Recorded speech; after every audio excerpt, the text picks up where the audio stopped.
Bonjour, bienvenue dans le cours de mécanique quantique où nous allons continuer sur l'électromagnétisme en étudiant comment les champs électriques agissent sur les charges électriques et sur les aimants. Nous avons vu avec les forces électrostatiques que des charges de signes opposés se repoussent et des charges de signes opposés s'attirent et des charges de même signe se repoussent. Cet effet à distance, mystérieux, apparemment instantané, est assez sulfureux de longue date. Les scientifiques n'aiment pas avoir des effets à distance qui agissent, qui se produisent sans intermédiaire apparent. Ça fait très métaphysique. Il semblerait donc que le champ électrique doit jouer un rôle. Et c'est effectivement le cas. Nous avons vu le champ électrique, nous avons vu quelle apparence il avait, et on peut assez facilement mesurer les effets d'un champ électrique sur une charge électrique. Et le résultat est assez simple. Si on dispose une petite charge électrique, disons positive, à un endroit où on a un champ électrique donné, alors la charge subit une force qui l'attire dans le sens du champ électrique.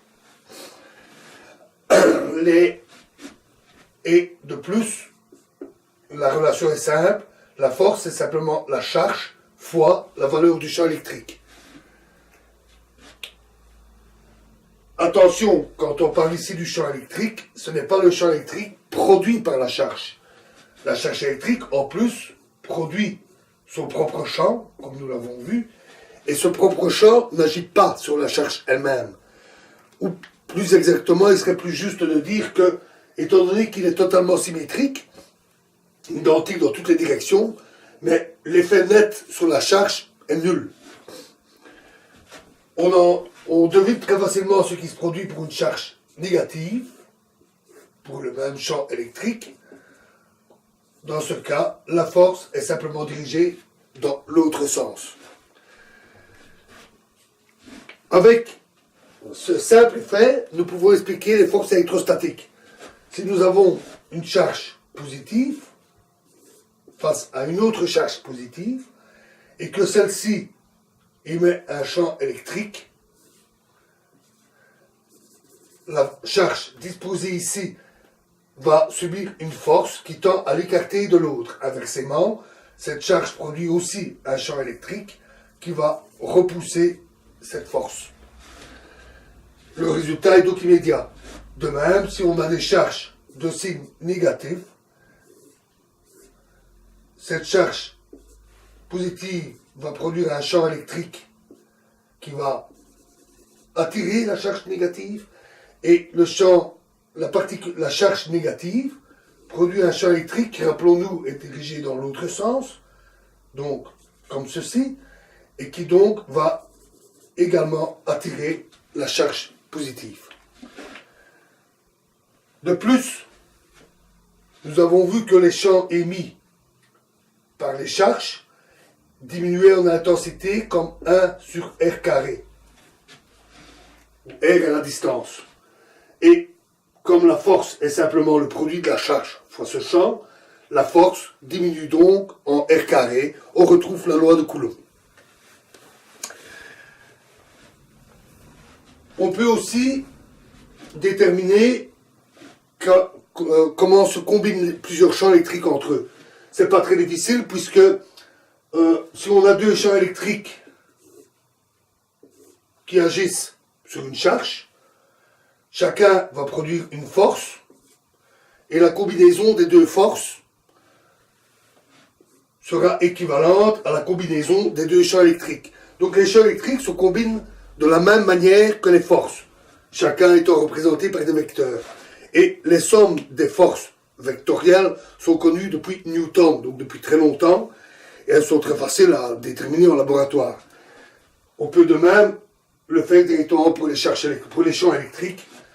Le résultat est que si on a un champ électrique qui est représenté par un vecteur comme ceci, et un autre champ électrique représenté par un vecteur, il suffit de dessiner le parallélogramme et le champ résultant est simplement la diagonale de ce parallélogramme. C'est donc très simple. En faisant ainsi, on peut essayer de déterminer quel est le champ combiné de deux charges électriques positives. On obtient ici, de ce côté ici, un champ plutôt inchangé. Et là, on constate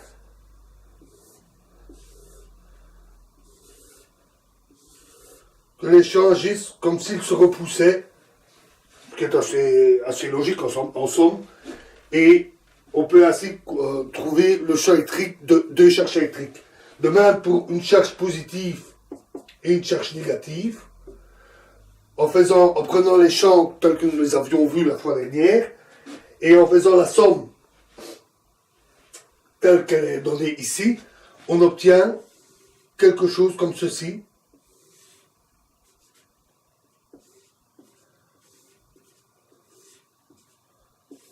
Donc les champs partent d'une charge pour aller sur l'autre.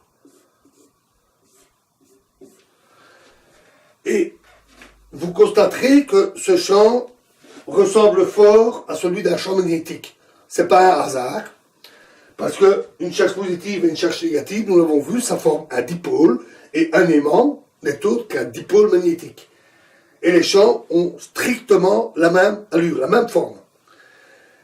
D'une manière générale, on constate souvent qu'il y a une forte analogie entre champ électrique et champ magnétique. On dirait les deux facettes d'une même chose. Et nous verrons que c'est tout à fait vrai. Les champs électriques et les champs magnétiques se comportent souvent de la même manière. Les uns agissant sur les charges et produits par des charges, les autres agissant sur des aimants produits par des aimants. La seule grosse différence, c'est qu'on ne trouve pas de charge magnétique de monopôle. Sinon, c'est vraiment les deux visages d'une même entité.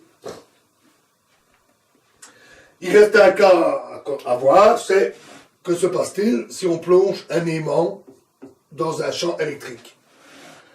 Eh bien, il ne se passe rien, tout simplement. Il n'y a pas de charge électrique dans l'aimant, à moins qu'on l'ait chargé en frottant sur une peau de chat, et le champ électrique ne va pas agir sur lui, il ne va pas réagir. Du moins, s'il est immobile. Les choses vont se compliquer quand on abordera le mouvement. Mais la fois prochaine, nous allons justement voir les champs magnétiques sur les aimants. Vous verrez que ce n'est pas beaucoup plus compliqué. Je vous remercie.